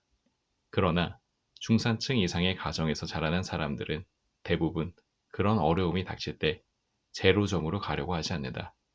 제로점에서 출발하였던 경험이 없는 그들에게 있어서 제로점으로 가는 것은 되돌아가는 것이 아니라 개척하여야 하는 미지의 불안한 공포로 비치기 때문이다. 그리고 바로 그 이유 때문에 그들은 실패에서 헤어나지 못하며 실패 자체를 너무 두려워하다 보니 되는 일도 별로 없게 된다. 나는 중학교 3학년 말 이전까지는 넉넉한 환경에서 살았으나 그 이후에는 허름한 적산가옥, 일제시대의 일본인들이 살았던 집에 2층 단칸방에서 가족 7명이 살았다. 고교 시절에 아버지가 돌아가시고 난 뒤에는 가만히가 문 가리개 역할을 하는 재래식 변소를 주인집 식구들과 같이 사용하는 그런 곳에서 월세로 온 가족이 살았다. 그 변소는 여름에는 파리고더기들이 득실대는 모습이 적나라하였고 노크라는 것 대신에 인기척을 내야 했던 그런 곳이었다. 집주인은 시장에서 순대를 파는 부부였는데 가게를 갖고 있던 것도 아니고 그저 순대를 작은 손수레에 끌고 다니며 파는 수준이었다. 그 주인이 사는 집이라는 것도 높이 1m 수준의 낮은 판잣집이었으며 매일 순대 삶는 냄새가 진동하였다. 높이가 그렇게 낮은 이유는 높이 1m 미만을 건물로 보지 않았기 때문에 철거를 당하지 않는다는 것이었다. 나는 그런 곳에서 벌레처럼 살았다. 그 다음에 서울역 앞 양동의 쪽방 등 몇몇 곳을 더 거치게 되지만 가정집 차고에서도 살았었다. 나는 몇 년을 그런 곳들에서 혼자 살았고 주거 환경을 좀 더 나은 곳으로 바꾸려는 시도는 한 번도 하지 않았다. 차고 한 칸에 불과한 좁은 공간이었지만 예전보다는 훨씬 더 나아진 환경이었기 때문이다. 그저 보유자금을 불리는 데만 관심을 두었다. 그러다가 28살에 집을 샀지만 1년 후 다시 빈털터리가 되었고 빚은 약 3천만 원 가까이 있었다. 당시 서울 아파트 한 채 값이었다. 나는 제로점으로 되돌아갔다. 당시 나는 주로 번역 일에서 수입을 얻었으며 번역 사무실 한 기퉁이에서 먹고 잤다. 부자로 살고 있는 지금도 내가 만에 하나 무슨 잘못 때문에 재산을 다 날리게 되어 빈털터리가 된다며 나는 즉시 가족을 이끌고 제로점으로 내려갈 것이다. 그곳은 판잣집일 수도 있고 남의 집 차고일 수도 있으며 쓰러져가는 무허가 비닐하우스일 수도 있다. 나의 아내는 내가 빈털터리가 되어 망해버렸는데도 넥타이를 계속 걸치고 양복을 입고 다니면서 다단계 판매나 보험 영어 같은 것을 하며 품위를 유지하려고 하는 사람은 아니라는 것을 안다. 아내는 내가 즉시 작업복을 입고 시장에서 노점이라도 할 사람이라는 것을 철저하게 믿는다. 실제로도 그렇다. 나는 언제라도 제로점으로 되돌아갈 수 있다. 결혼하기 전 아내에게 이런 말을 했었다. 나는 틀림없이 부자로 산다. 돈의 생리와 부자가 되는 비결을 알기 때문이다. 그 당시 나에겐 아파트 한 채 값이 3천만 원 정도의 빚이 있었기에 아내는 그 말을 믿지 않았다고 했다. 아내는 순전히 내가 음악을 좋아하는 시티보이라는 이유 때문에 나와 결혼하였다. 둘째 딸이 태어났을 때 이미 나는 자가용 기사를 거느리고 있었고 아내에게 이런 이야기를 하였다. 나는 틀림없이 앞으로 더더욱 부자로 산다. 나는 딸들에게도 그 비결을 알려주고 싶다. 그 비결 중 하나는 낮은 곳에서 살 줄 알아야 한다는 것이다. 그러므로 애들이 중학교 수준이 되면 아빠가 갑자기 망했다고 말하고 거짓으로 재산을 몽땅 압류당하는 것으로 연극을 꾸미자. 그리고 판잣집으로 이사가서 단칸방 생활을 하자. 너는 파출부를 하는 것으로 하고 나는 뭐 길거리에서 노점을 하는 것으로 하면 어떨까 모르겠다. 우리 둘은 허름한 옷을 입고 매일 아침 판잣집에서 나와 숨겨놓은 진짜 집에 가서 낮에 있다가 저녁에는 다시 애들이 있는 판잣집으로 돌아가자. 물론 애들에게는 돈이 전혀 없는 듯 처신하고 등록금은 일부러 늦게 주자. 맛있는 것이 먹고 싶으면 우리끼리 몰래 밖에서 외식하고 들어가고 딸들에게는 수제비나 먹이자. 봉투 붙이는 일 같은 것도 가져와 딸들에게 시키자. 이러한 계획은 아내의 반대로 인하여 실제로 실현되지는 못하였고 아내는 내가 농담하는 줄로 알았다고 한다. 그 대신 딸들에게 이 세상에서 대가를 얻는 방법에 대하여 가르쳐 왔다. 그럼에도 불구하고 낮은 곳에서의 삶을 체험하여야 나중에 경제적 문제에 부딪혔을 때 지혜롭게 헤쳐나갈 수 있음을 나는 지금도 믿는다. 중산층이나 상류층에서 태어나 비교적 안정된 환경에서 자라난 사람들은 실직이나 투자 실패 등으로 인한 경제적 곤란을 겪게 되면 대부분 빚을 내려고 한다. 그러면서 그들이 살았던 생활 수준보다 현저하게 낮은 곳으로 내려가려고 하지 않는다. 바로 그것이 문제다. 예를 들어 2억 원대의 30평형 자기 아파트에서 살던 사람이 주식 투자나 사업에 실패하여 빚이 1억이 생기게 되면 그 집을 팔아 빚을 갚고 난 1억 원을 갖고 전세를 구하되 가능하면 비슷한 규모의 집을 구하려고 하며 이때 전세금이 모자라며 또다시 빚을 얻는다. 심지어 어떤 사람은 집은 그대로 놔두고 빚을 안고 살아간다. 그러니 빚에서 헤어나지 못하며 버는 족족 이자의 원금을 갚아나가니 사는 재미도 느끼지 못한다. 왜 그들은 생활 수준을 저 낮은 곳으로 던져버리는 생각은 하지 않는 것일까? 내 주변에 9천만 원의 전세를 살면서 빚은 1억 원을 가지고 있는 30대 중반의 사람이 있었다. 그는 연봉 2천만 원대의 봉급 생활자였다. 이런 경우 사람들은 진퇴양난으로 생각하지만 나는 그렇게 생각하지 않는다. 내가 권유한 방법은 있는 것을 다 처분하여 빚부터 갚고 달동네 월세방 하나로 옮기라는 것이었다. 그는 그런 판잣집에서 어떻게 애들하고 산단 말입니까? 라고 항변하였다. 나의 대답은 이랬다. 웃기는 소리 하지 말라. 너는 지금 연봉의 절반 이상을 이자로 지불하고 있다. 지금과 같은 방식으로는 평생 빚에서 헤어나지 못한다는 것을 자기 자신도 알 것이다. 너에게 보이는 해결책은 일확천금이기에 복권이나 주식 같은 것에 눈이 시뻘개지지만 천만의 말씀이다. 요행수를 바라거나 무엇인가에 쫓기며 하는 투자는 언제나 허무하게 끝나기 마련이다. 생활비를 극도로 줄이고 자신의 몸값을 비싸게 만드는 방법을 모색하면서 아내의 도움을 받아 밤에 포장마차라도 해야 한다. 아이들에게 미안하다고? 어쩔 수 없다. 어릴 때 가난을 맛보는 것도 행운이라고 나는 믿는다. 그렇게 하기 싫다면 개인 파산을 신청하든지 불법적으로 콩팥 같은 신체의 일부라도 팔아 빚을 갚든지 해라. 다른 방법은 없으니까. 너에게 돈을 빌려준 사람들이야 망하건 말건 개의치 않는다면 외국으로 온 가족이 다 야반 도주하는 방법도 있다. 아내와 법적으로 이혼하면서 전셋집은 넘겨주는 방법도 있을 것이다.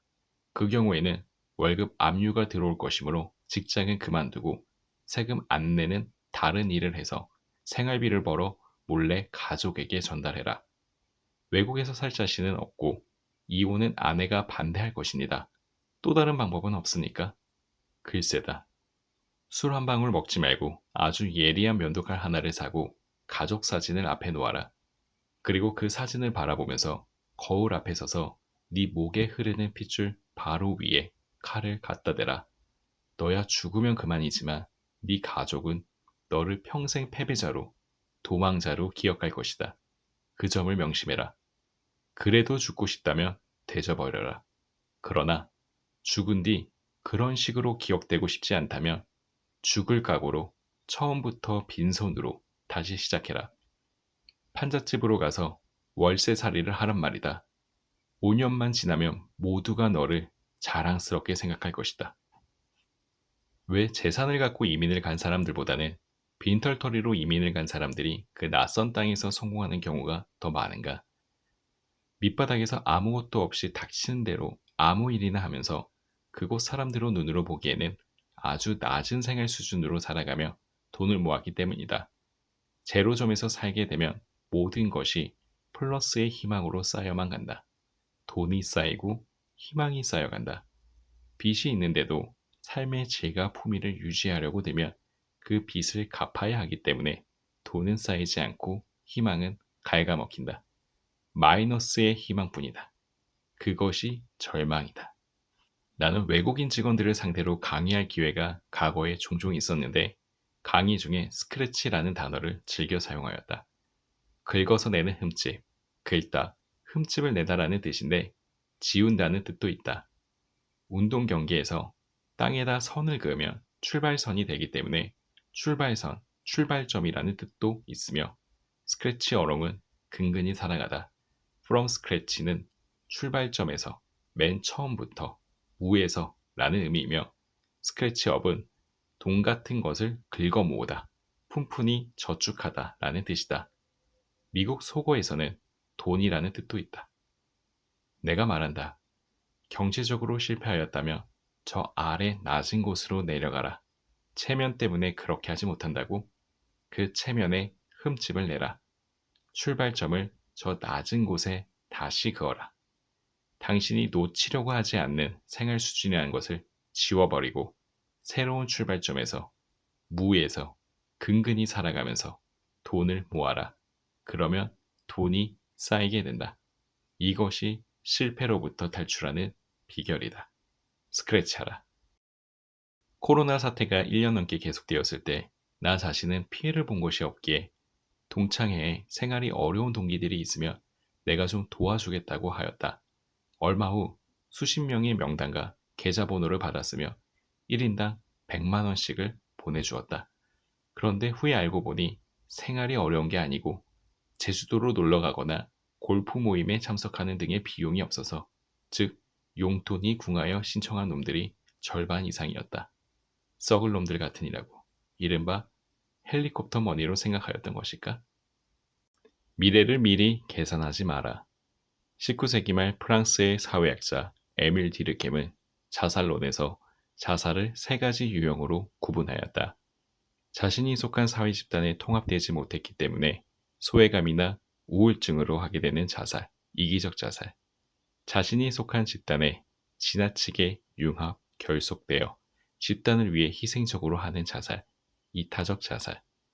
개인이 사회에 대한 적응이 갑자기 차단, 와해되면서 삶의 기준을 상실할 때 발생하는 자살, 아노미 자살이 바로 그것이다.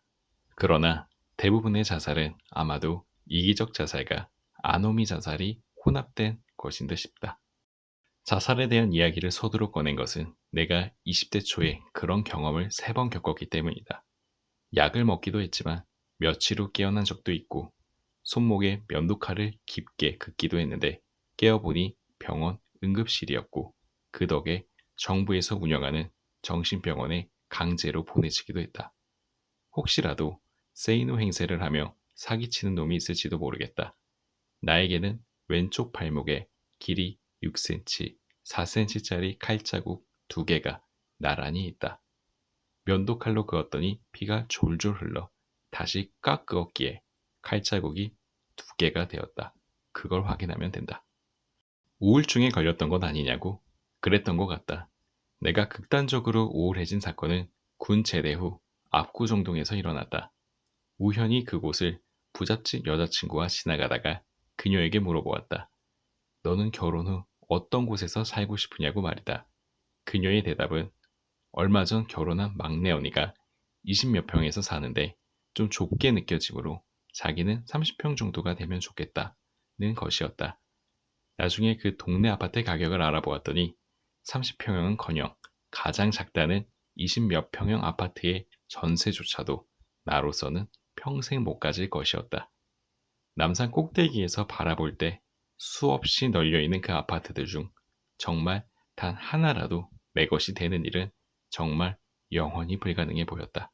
그게 벌써 근 30년 전 이야기이다. 10몇 년 전 음향기기 사업을 했을 때 왜 그랬는지 기억이 나지 않지만 고아 출신의 한 젊은 직원을 고층 건물 옥상으로 데리고 올라가 밤거리를 보여주면서 저기 저 성냥갑 같은 수많은 아파트들 중 네가 들어가 쉴 곳이 하나도 없어 보이지? 라고 물은 적이 있다. 내가 과거에 그랬듯이 그 역시 같은 생각에 절망하고 있었다. 어쩌면 당신도 강남의 수많은 아파트들을 바라보면서 그렇게 절망할지 모른다. 그리고 그날 밤 나는 그에게 많은 이야기를 해주었다. 그는 내 밑에서 3년 정도 일을 어떻게 하는지를 배웠고 그리 독립하여 줄곧 용산에서 1인 비즈니스를 해왔는데 5, 6년 전에 결혼도 하고 아파트도 장만했다는 말을 들었다. 그는 아직도 용산 전자상가에 있다. 지금 당신에게 하려는 이야기는 바로 건물 옥상에서 수많은 아파트의 불빛들을 바라보며 내가 그 직원에게 건넸던 말들이다. 사람들은 하면 된다라고 말하였지만 나는 도무지 할 것이 없었다. 뭘 하면 된다는 것인지 도대체 알 수가 없었다. 군 제대 후 기술이 있는 것도 아니며 대학생도 아니었다. 홀로 세상에 던져진 가난한 청년에게 하면 된다라는 말은 정말 사기나 다름없었다. 아침 햇살을 가슴 벅차게 안고 싶었지만 아무것도 가진 것 없는 나에게 기다리고 있는 것이라고는 지긋지긋한 가난이었다. 라면 살 돈도 없어서 라면 스프만을 얻어다가 양은 냄비에 물을 붓고 연탄불 위에 끓인 뒤 거기에 다 식어 빠진 밥을 김치도 없이 계속 먹어보아라. 무슨 희망이 있다고 살맛이 나겠는가. 그 시절의 나에게 하면 되는 것이라고는 뜬구름 잡는 책들을 책방에서 선 채로 다리 아프도록 읽는 것과 마스터베이션 뿐이었다. 그나마 마스터베이션이라도 되었으니 다행이었는지는 모르겠지만 결국 절망감, 고독감, 외로움, 열등감, 상황 도피, 삶의 기준 상실, 그 모든 것들이 복합적으로 작용하여 자살을 생각하였고 그것이 거듭 실패하자 이 족같은 세상에서 이왕 살아야 한다며 내 팔목에서 쏟아진 피보다 더 진하게 살아보자고 결심한다. 그리고 은연중에 피보다 진하게 살자가 나의 좌우명 비슷하게 자리 잡았다. 정신과 의사들은 우울증에 걸려 자살 충동을 느끼며 상담을 받아야 한다고 한다. 지금은 어떻게 하는지 모르지만 과거에는 중증의 우울증 환자인 경우 머리에 강한 전기 쇼크를 주어 잠시 죽였다가 실험실 개구리 뒷다리처럼 온몸에 발작이 일어나면서 얼굴이 보랏빛으로 변하며 다시 살려내는 그런 치료법이 종종 사용되었다. 23살의 어느 우울한 봄날이었다. 다시 봄이 왔을 때 나는 남의 집 차고에서 살면서 닥치는 대로 공부를 했고 아이들 가르치는 일부터 시작해서 미군 부대, 물건 판매 등 아르바이트도 많이 했다. 그리고 28살의 어느 여름날 나는 허름하지만 마당까지 있는 집과 자가용을 처음 샀다. 융자를 낀 것이었지만 어쨌든 그렇게나 불가능하게 여겼던 일이 이루어진 것이다. 하지만 1년 후 나는 그 재산을 사업상의 이유가 아닌 개인적인 이유로 몽땅 날렸고 빚을 졌지만 3년 후 다시 일어섰다. 살다 보면 해도 해도 아무것도 안 될 것 같이 보일 때가 있다. 어떠한 대안도 보이지 않아 모든 것을 포기하고 싶은 절망적인 때가 있는 것이다.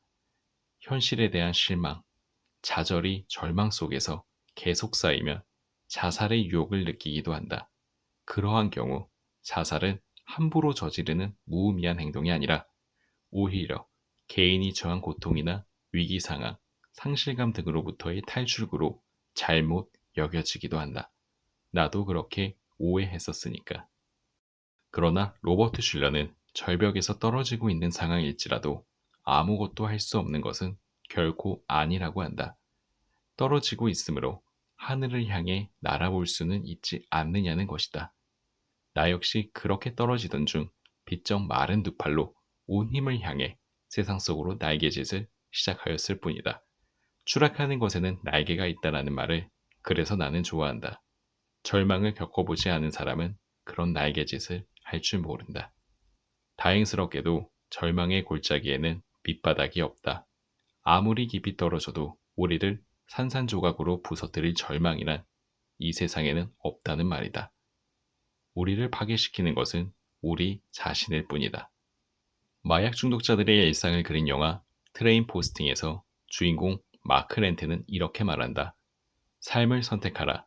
직업을 선택하라. 미래를 선택하라. 가족을 선택하라.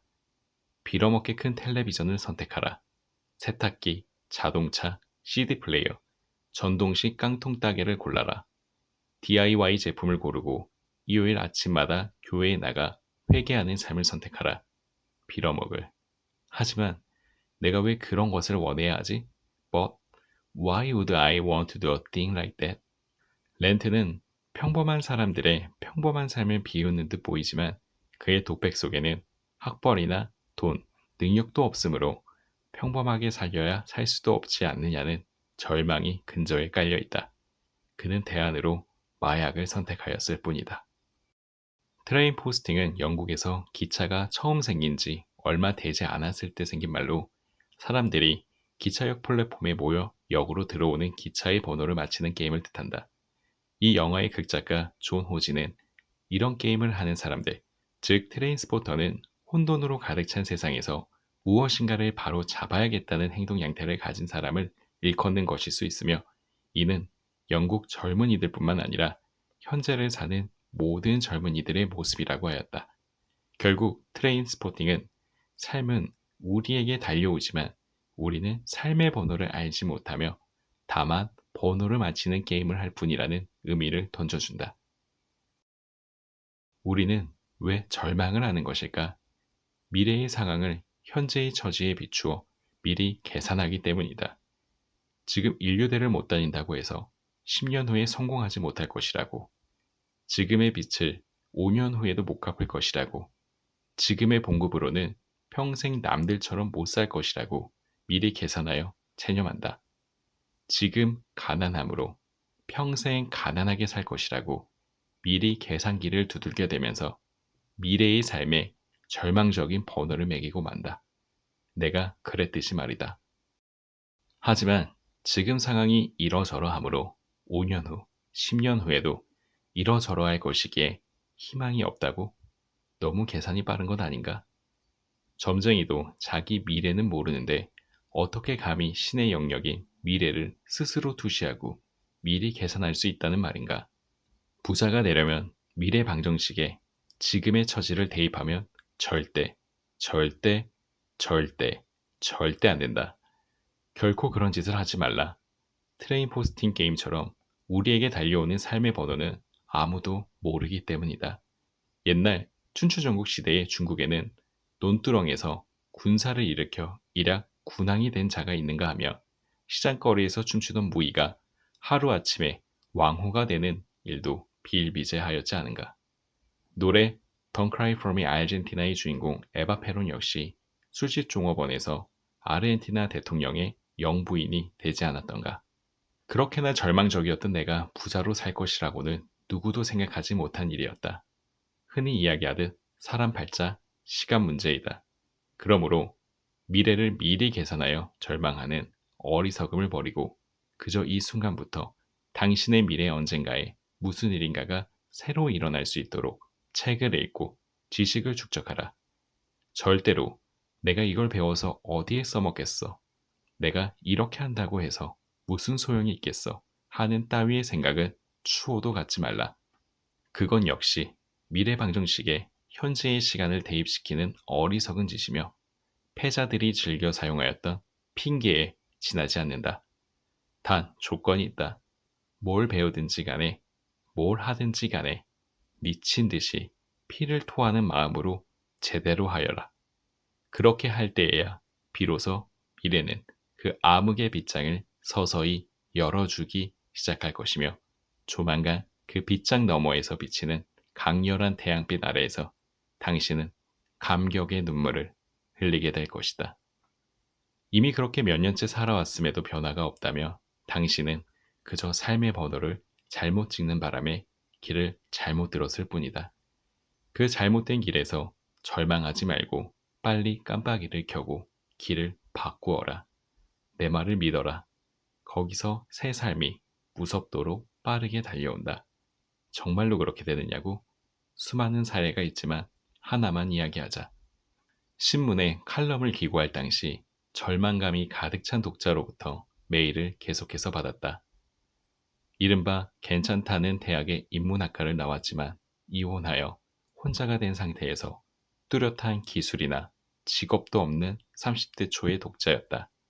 그저 막연한 생각으로 약대나 한의대에 다시 가려고 하였지만 실패하였고 중고생을 부업 삼아 가르치며 모은 얼마 안 되는 돈마저 주식 투자로 다 날렸지만 몰락한 집안을 이끌어 가야 하는 처지였다. 답변 메일에서 나는 생각의 전환을 강조하면서 부업 삼아 하던 가외일에 미칠 것을 권유하며 프로가 되는 법을 구체적으로 상세하게 알려주었고 그 독자는 내 지시대로 하겠다고 하였다. 나는 내게 메일을 보내는 모든 독자에게 똑같은 친절을 베푸는 사람이 결코 아니다. 절대로 나에게서 개인적인 친절함은 기대하지 말라. 그럼에도 불구하고 그는 즉각 내 말대로 하지 않고 계속 머뭇거리면서 내게 이런저런 질문을 던졌다.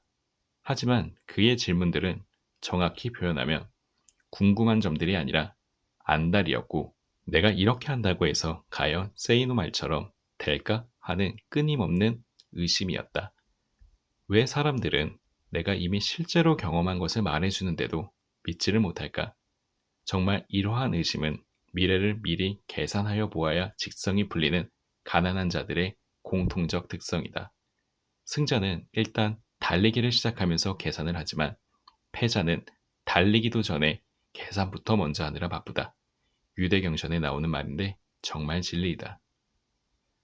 미래를 미리 계산부터 해보려는 그의 태도에 나는 짜증을 엄청 냈으며 결국 그는 내가 제시한 방법론을 받아들였다. 1년이 지나자 그의 예금액은 수천만 원이 되었다. 그리고 다시 1년이 채 못 돼서 그 금액은 2억 원이 되었고 거기서 다시 6개월여가 지나자 그가 내게 보고한 예금액은 3억 원에 달하였다. 물론 내가 아주 약간의 재테크 조언을 해주기도 했지만 그는 더 이상 내 조언들을 의심하지 않았다. 그 조언 중 하나가 건강을 잃으면 모든 것을 잃는다고에 나온다. 좀 더 자세히 알고 싶다고? 그 독자의 프라이버시와 세무서 때문에 안 된다. 내가 꾸며낸 이야기가 아니냐고? 야, 이 닭대가리야. 내 주변에 그런 사람이 한두 명인 줄 아느냐? 쯧쯧. 위의 글과 관련하여 내 생각이 요즘도 문재인 정부 시절을 의미한다. 마찬가지인지를 묻는 독자들이 있었다.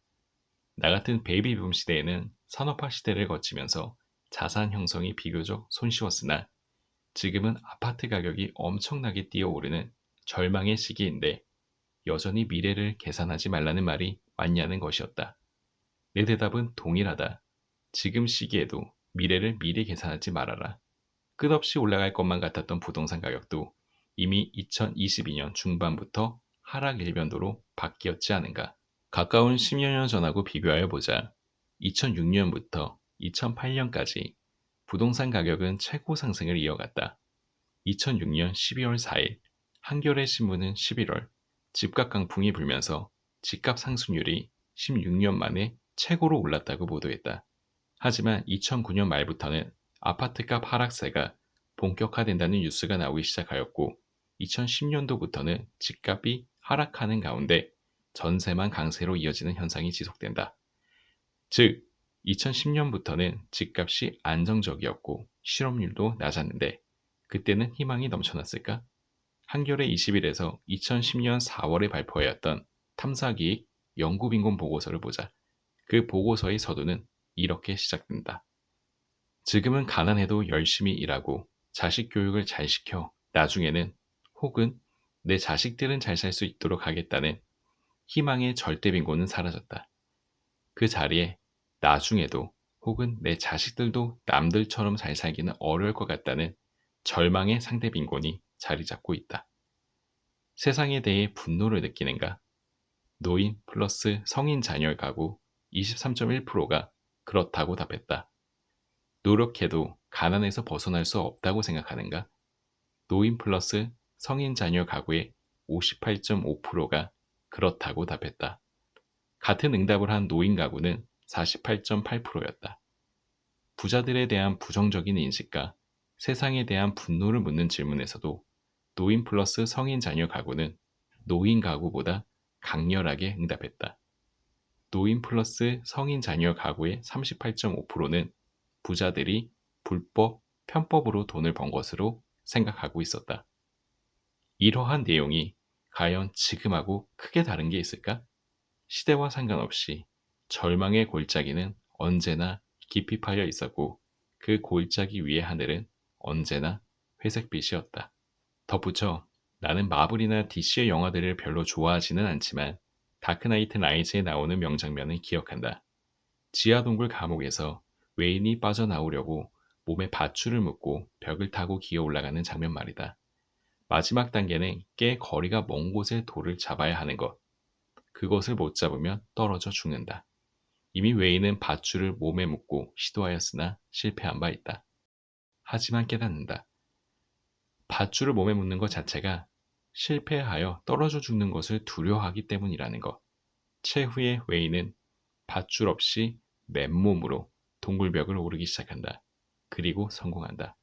스크래치하라는 이유가 바로 이것이다. 건강을 잃으면 모든 것을 잃는다고. 나는 부자가 되고 싶어 하는 사람들에게 일과 관련된 공부를 할 때는 피를 토하는 자세로 하라고 한다. 특히 30대 중반 이전에는 빠르면 빠를수록 좋다. 적어도 2, 3년 동안은 길면 길수록 좋다. 그렇게 살아야 한다고 말한다.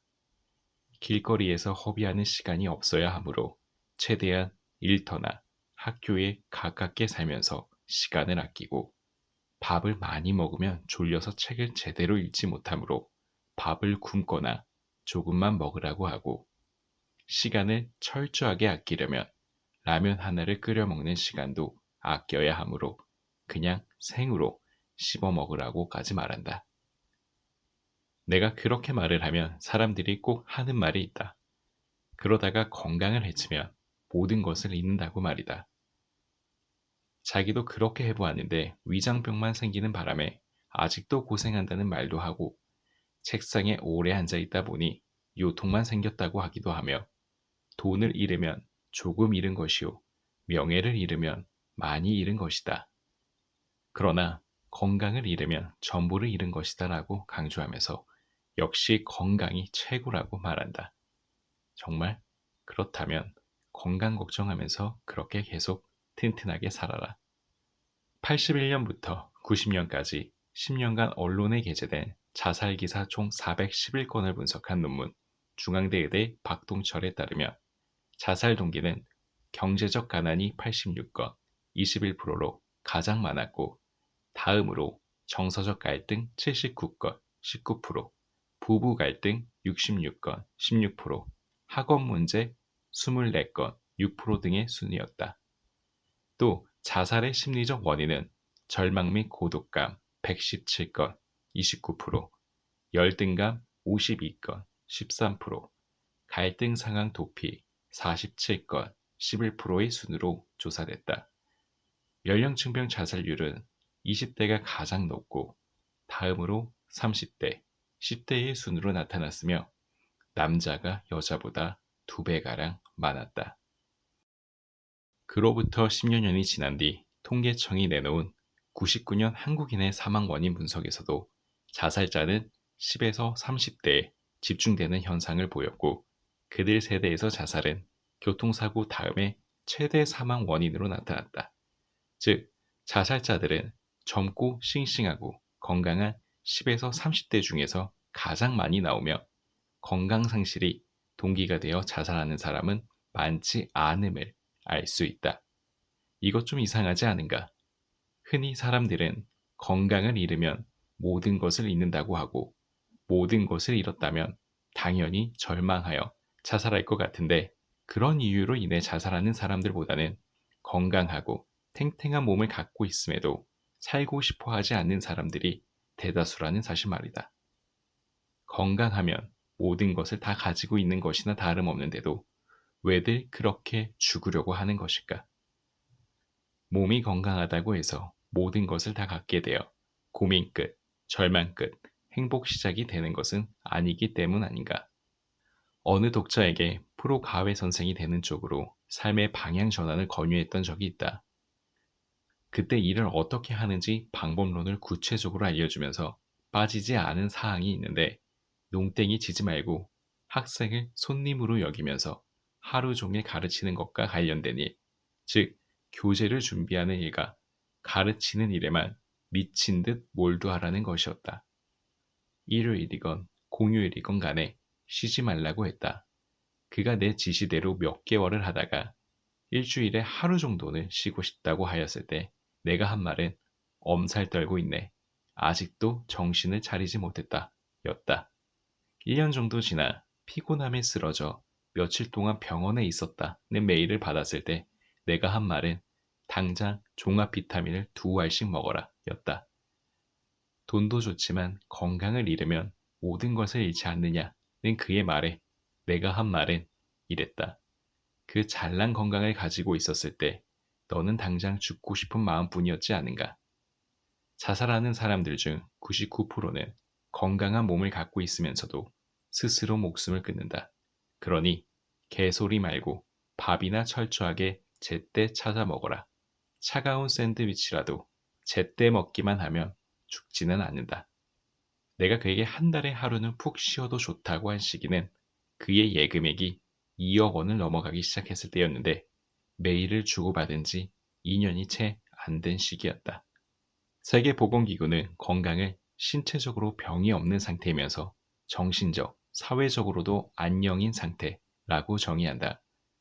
몸 건강한 노숙자는 정신적, 사회적으로 안녕한 상태는 아니므로 건강한 사람이라고 할 수 없다. 그저 몸 하나 튼튼하다고 건강한 것은 아니라는 말이다.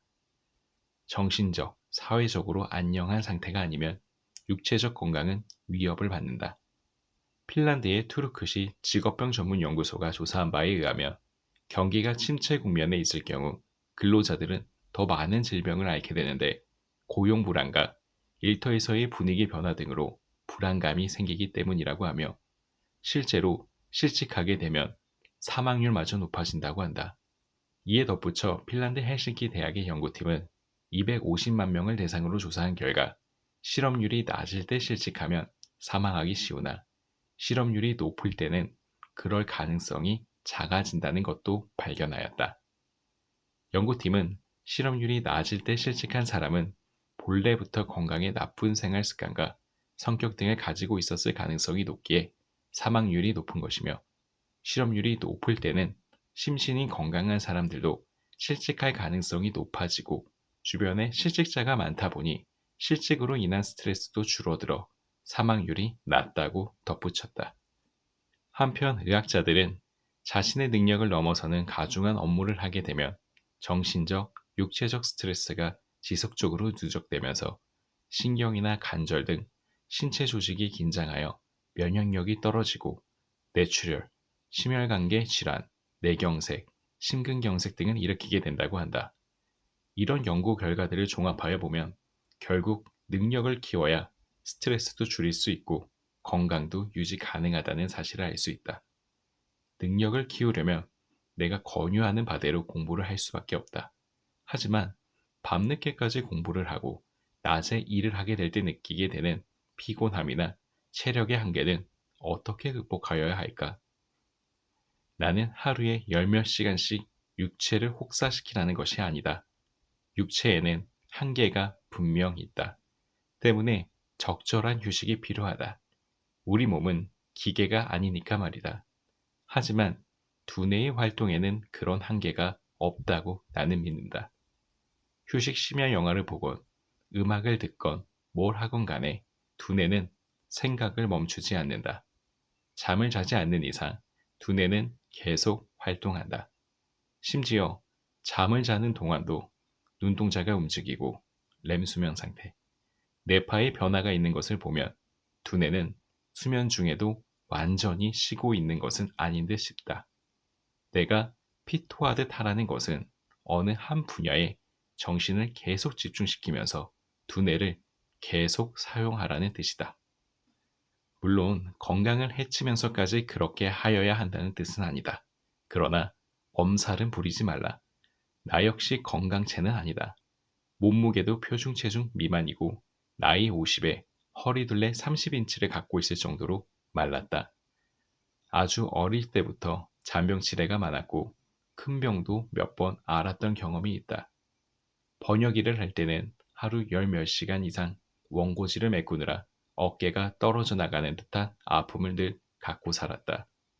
잦은 해외 출장으로 인한 시차 때문에 위장병에 걸려 오랫동안 고생한 적도 있고 몇 년에 한 번씩 재발하곤 하는 십이지장계양을 아직도 갖고 있다.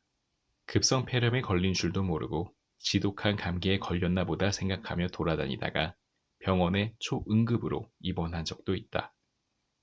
심한 목 디스크로 고생하기도 했었다. 아프리카 깊은 산속에서 어깨에 벌레 물린 물집 같은 것이 생겨 대수롭지 않게 여겼는데 엄청 아파 고생한 적도 있다. 나중에 한국에 돌아와 진찰을 받아보니 대상포진이라는 병이었다. 게다가 뭔가를 만드는 것을 좋아하는 지미가 있다 보니 파편이 눈에 들어가는 바람에 거의 실명위기 직전까지 간 적도 있다. 하지만 나도 늙어간다.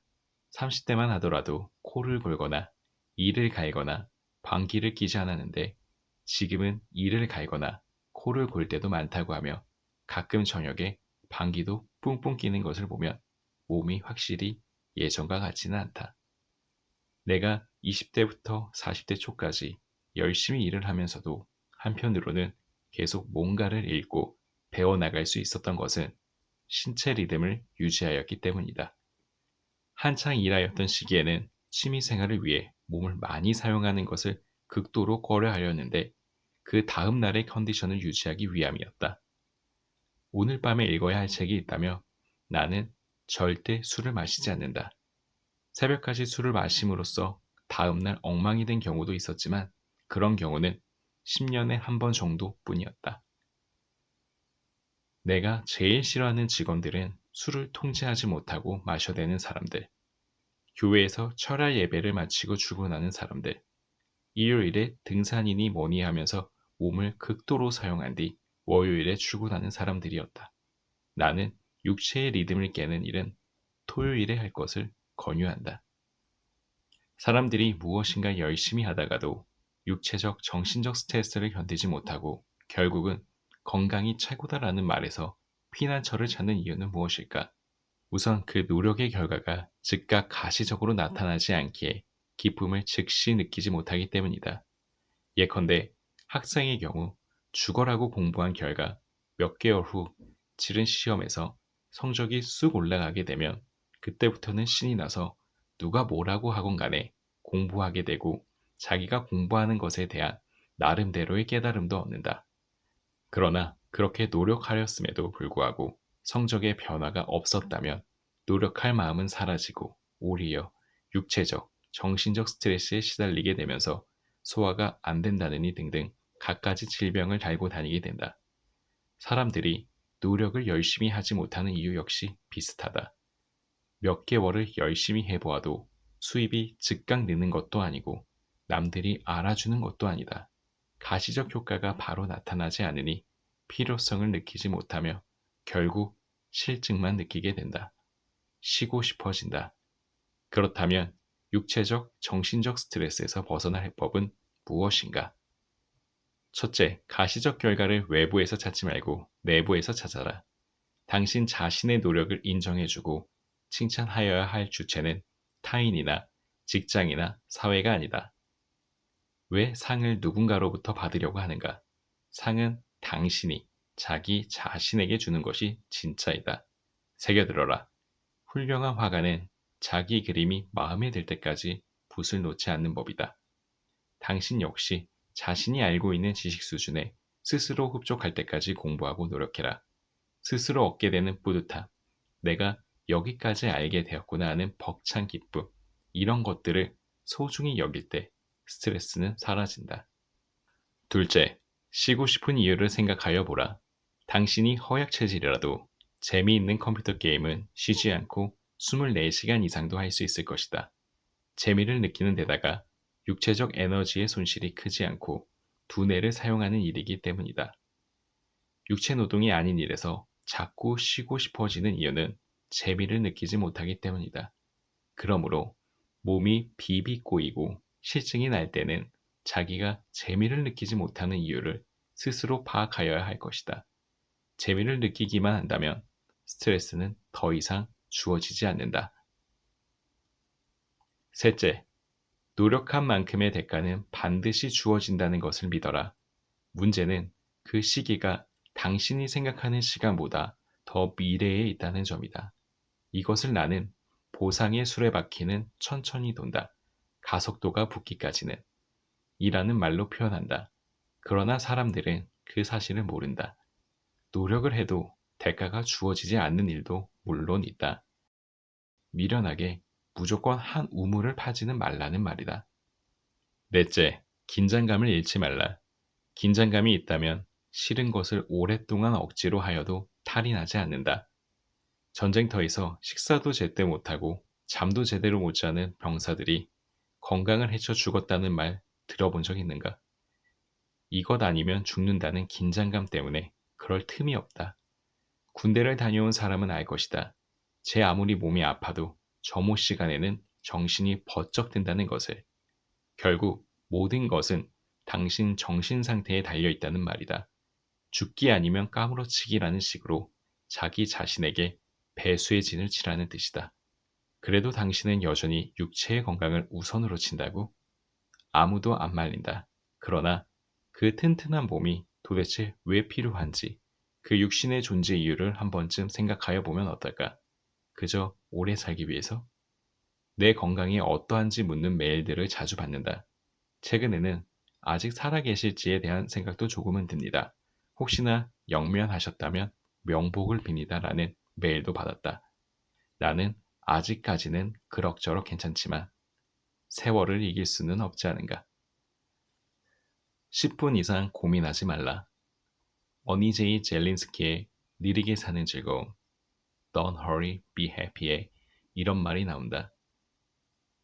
우리가 하는 걱정거리의 40%는 절대 일어나지 않을 사건들에 대한 것이고 30%는 이미 일어난 사건들, 22%는 사소한 사건들, 4%는 우리가 바꿀 수 없는 사건들에 대한 것들이다. 나머지 4%만이 우리가 대처할 수 있는 진짜 사건이다. 즉, 그 16%의 걱정거리가 쓸데없는 것이다. 나는 고민거리를 오직 두 가지로 나눈다. 내가 걱정해 해결할 수 있는 고민과 해결할 수 없는 고민이다. 내일 비가 오면 어떻게 하나? 우산을 준비하면 된다. 비를 멈추는 일은 당신 능력의 한계를 벗어난다. 그것은 신의 영역이다. 신의 영역에 속하는 문제는 신에게 맡겨라. 그리고 오직 당신이 걱정해 풀 수 있는 문제들만 고민하고 해결책을 찾아라. 나는 낙관론자도 아니고 비관론자도 아니다. 그저 고민의 핵심을 정확히 스스로 파악해 문제를 해결하는 데만 노력하는 쪽이다. 당신에게 어떤 고민이 있다고 치자. 머리를 싸매고 며칠 누워 있으면서 걱정을 하면 문제가 해결되는가? 조용한 바닷가로 가서 며칠을 쉬면 방법이 생각나는가? 전혀 그렇지 않다. 어떤 문제에 대해 우리가 생각할 수 있는 시간은 10분도 안 된다. 무슨 걱정거리가 있건 그것을 종이에 적어보라. 틀림없이 서너 줄에 지나지 않는다. 그 몇 줄 안 되는 문제에 대해 10분 안에 해답이 나오지 않으면 그것은 당신으로서는 해결할 수 있는 고민이 아니다. 그런데도 당신은 그 10분을 질질 고무줄처럼 늘려가면서 하루를 허비하고 한 달을 죽이며 1년을 망쳐버린다. 머리가 복잡하다고 하면서 말이다. 하지만 사실은 해결 방안도 알고 있으면서 행동에 옮기는 것을 두려워하는 경우가 대부분이다. 실직을 당한 친구가 있었다.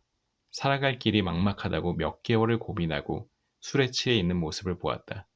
고민의 핵심은 간단하다. 취직이 안 된다는 것이다. 왜 안 될까? 경기가 어려워서? 천만의 말씀이다. 핑계를 외부에서 찾지 말라. 채용될 만한 사람이 아니기 때문이다. 그렇다면 해결책이 나온다. 채용될 만한 사람으로 탈바꿈해야 한다. 앤드류 매튜스는 마음 가는 대로 해라에서 이렇게 말한다. 새벽에 일어나서 운동도 하고 공부를 하고 사람들을 사귀면서 최대한으로 노력하고 있는데도 인생에서 좋은 일은 전혀 일어나지 않는다고 말하는 사람을 나는 여태껏 본 적이 없다. 나는 올빼미 체질이어서 늦게 자기에 새벽에 일어나지는 않지만 그의 말을 믿는다. 고민이 많다고 해서 한숨 쉬지 마라. 고민은 당신의 영혼을 갉아먹는다. 문제의 핵심을 정확히 파악하고 해결책을 찾아 그대로 실행하라. 해결책이 보이지 않으면 무시하라. 고민하나 안 하나 결과는 똑같지 않은가. 그러므로 고민은 10분만 하라. 고민과 문제를 혼동하지 마라. 고민은 마음속으로 괴로워하고 애를 태운다는 뜻이고 문제는 해답 혹은 해결이 요구되는 상황을 의미한다. 고민이 어떤 문제에서 비롯된 것이라면 고민은 중지하고 문제를 해결하려는 쪽으로 방향을 바꾸어야 한다.